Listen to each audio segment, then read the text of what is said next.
Gregorren erregu bakar bat ere etzen aintzat hartu. Erregu bakar bat ere etzen ulertu.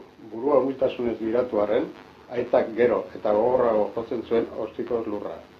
Arrantzago, giro hotza eginatik, amak leiho bat zabaldu, gorputza kanporaino atera, eta aurpegia eskuen kontra zapaltzen ari zen. Kalearen eta eskailearen artean haize laster gogor bat sortu zen. Lehioko errezelak astindu malgaieneko egunkariek zumurru egin eta horri batzuek lurrea joan ziren egan. Errukiri gabe egiten zion aitak txistuka basati baten atzera.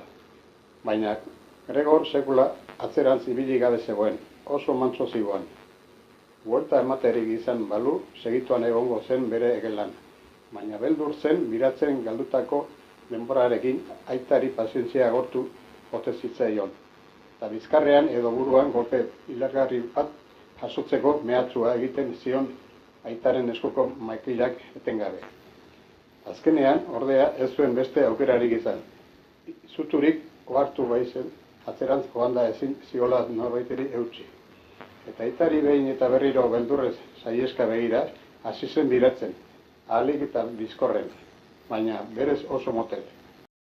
Agian, aitak atzeman zion asmo ona. Trabak jarri ordez bidea erakutsiz urrutitik, makilearen puntaz. Aitaren txistu hotz jazen ezin, ura egonez balitz. Burua galarazten zion Gregorri, ja buelta osoa emanda zegoela. Etengabeko txistu hark nahasi, eta etorritako bidean biratu zen pixka bat.